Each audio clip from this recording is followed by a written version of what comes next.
활동과 경기도의회 주요 정책을 살펴보는 시간 의정 포커스. 안녕하세요. 이미란입니다. 오늘은 건설교통위원회 민주당 홍정석 의원과 이야기 나눠보겠습니다. 의원님 안녕하세요. 예, 안녕하세요. 네, 경기방송 청취자들에게 인사 말씀해 주시죠. 네, 경기방송을 통해 청취자 여러분께 인사드리게 되어서 반갑습니다. 저는 경기도의회 건설교통위원회에서 일하고 있는 도의원 홍정석입니다. 지난 1년을 돌아보면 네. 가장 큰 사태 중에 하나가 바로 구제역 사태인데요. 의원님께서 행정사무조사 특별위원회에서 활동을 하셨죠. 네. 특위 활동이 이제 종료가 됐습니다. 그런데 2차 오염을 판별하기 위한 관측정 설치에 있어서 심각한 문제가 있다고 밝혀졌는데요. 시군별로 관측정 설치가 들쭉날쭉이라고 하는데 이 원인이 무엇일까요? 제가 구제역 특위 활동도 많은 아쉬움이 남는 일 중에 하나였습니다. 네. 특위 활동하면서 조사한 그 결과로는 경기도의 구제역 대처는 매우 적절하지 못했고요. 매몰지로 인한 2차 환경 오염에 대한 관리는 아예 방치하고 있다고 할 수 있겠습니다. 물론 총괄적인 책임은 중앙정부에 있다고는 하지만 도의 책임도 그에 못지않게 크다고 하겠습니다. 현재로서 유일하게 매몰지에서 발생한 침출수로 인한 지하수 오염을 확인하는 방법은 관측정 안의 지하수를 시료 채취해서 확인하는 수밖에 없습니다. 문제는 관측정의 설치 위치가 제가 가본 현장 중 5곳 중 3곳 정도는 매몰지와 상관없는 엉뚱한 곳에 박혀 있었다는 것이죠. 네. 이런 곳의 관측정은 시료 채취를 해서 검사를 한다고 해도 매몰지로 인한 오염원은 원천적으로 확인 불가능합니다. 관측정 설치 지점과 설치해야 할 매몰지 선정을 시군에 맡겨버려서 시군마다 제각각이었습니다. 이것은 도에서 어느 정도의 가이드라인을 정해 주었어야 한다고 생각하는데요. 예를 들면 소 100두 이상, 돼지 1000두 이상 이 정도의 어떤 매몰지에는 설치 기준이 도에서 좀 정해 줬어야지 되지 않나 싶고요. 구제역 피해가 가장 많았던 경기도이고 그에 따른 2차 환경 오염을 둘러싼 주민들의 우려도 전국에서 가장 클 수밖에 없는 경기도임을 감안하면 정말 어이없는 그 행태였습니다.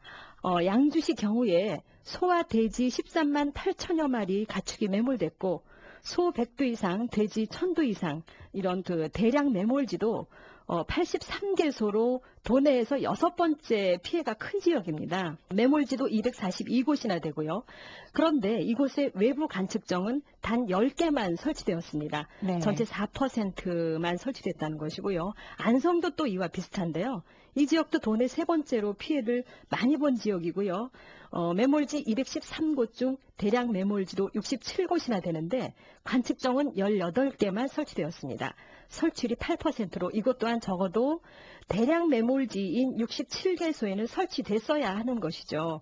더욱 큰 문제는 팔당 특별대책 지역 내에 있는 이천과 여주입니다. 이천은 구제역으로 전체의 98% 이상 가장 많은 피해를 입은 지역인데요. 가축수가 37만 마리가 넘고요. 매몰지 수도 396개소로 가장 많고 대량 매몰지에도 127곳으로 가장 많습니다. 네. 그런데 이곳의 관측정은 87개로 나머지 309개소의 매몰지 침출수 여부는 아예 확인이 불가능한 상태입니다. 어떻게 팔당 상수원 특별 대책 지역 내에 대한 관리가 이 모양인지 경기도의 무책임을 볼 수밖에 없고요.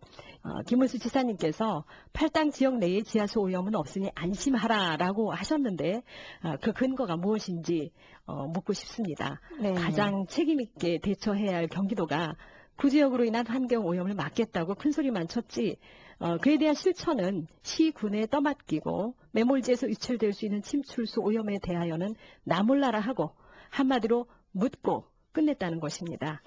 네네. 그럼 지금 말씀으로 본다면 현재 이 설치 방식으로는 원인을 제대로 파악할 수 없다는 건데요. 네, 그렇죠. 어떤 식으로 그러면 개선이 돼야 할까요?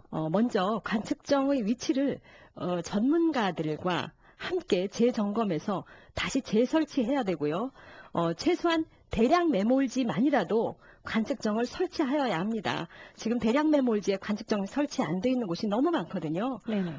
또한 정부에서는 관정의 지하수만 검사하고 관측정 검사는 하지 않고 있습니다. 관정 검사만 하니까 지하수 오염 없다고 하는데 관측정 검사를 해야지만이 매몰지에서 유출되는 지하수 오염을 확인할 수 있습니다. 현재는 지표수 오염만 눈에 보이지 않도록 관리하고 있는 것이 다입니다. 표면만 번드르르하게 세금으로 덮어버렸다는 것이죠. 그럼 지금 이 지하수 오염도 문제고 관측정 설치 방식에 있어서 변화가 필요할 텐데요. 침출수 처리에 있어서도 지금 문제가 나타나고 있죠. 침출수가 아주 미량만 수거됐다는 것은 저희가 이렇게 생각해 볼 수 있습니다. 침출수로 분해가 안 돼서였든지 아니면 지하수로 유출이 됐던지 그래서 침출수가 매몰지 안에 없다는 것이죠. 그 두 가지로 유추해 볼 수 있는데요. 앞에 분해가 안 됐다고 하는 것은 말이 안 되는 게요. 보통 가축 사체는 생석회와 섞이면 2개월 정도 시간이 지나면 분해가 거의 끝나는데 4, 5개월 이상 지난 현재까지 침출 수거량이 아주 미미한 정도라고 하면 이것은 이미 땅속으로 스며들었다고 할 수 있겠습니다. 네네.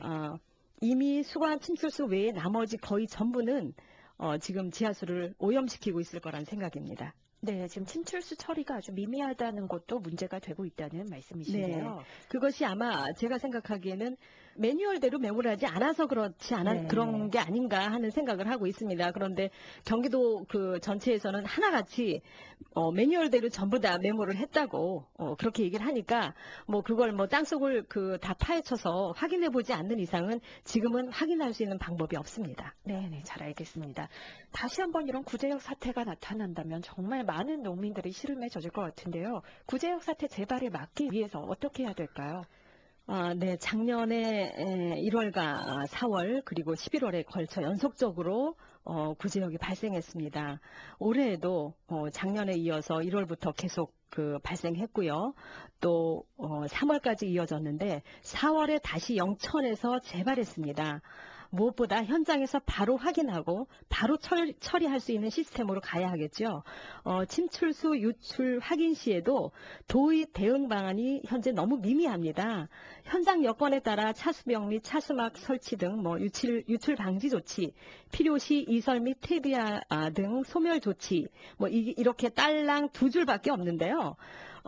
이 침출수가 확인됐을 시에 처리할 수 있는 대응에 대한 예산이나 세부 내역, 구체적인 계획들이 하나도 만들어진 게 없는 것 같습니다. 참 네. 답답한 일이거든요, 이게. 그렇다면 매뉴얼을 만들고 또 정부의 적극적인 대응도 필요하겠네요. 예, 그렇습니다. 가장 중요한 것은 저희가 이번에 축산농가들이 굉장히 힘들었습니다. 또 지난 겨울 공무원들께서 고생 많이 하신 거 너무 잘 알고 있습니다. 그 후유증에서 아직도 벗어나지 못하시는 분들도 계시다고 들었습니다. 또한 축산농가들은 정부의 보상 지침이 수시로 바뀌어 미뤄왔고 지난 5월 말에야 세부 지침이 만들어져서 지자체로 내려졌다고 하는데요. 그 나머지 보상이 하루빨리 이루어져서 이제라도 재개할 수 있도록 관련 공무원들께서 최선을 다해 주시기 부탁드립니다. 네, 잘 알겠습니다. 의원님의 마지막 인사로 이 시간 마치겠습니다. 네, 1년 의정활동 경험 나름대로 열심히 하고 또 열심히 배우려고 노력했습니다. 주민들의 의견을 집행부에 전달해서 반영되도록 하는 일이 저 같은 의원직을 하는 사람들의 역할이라고 보고요. 그 역할 더 열심히 하겠고요.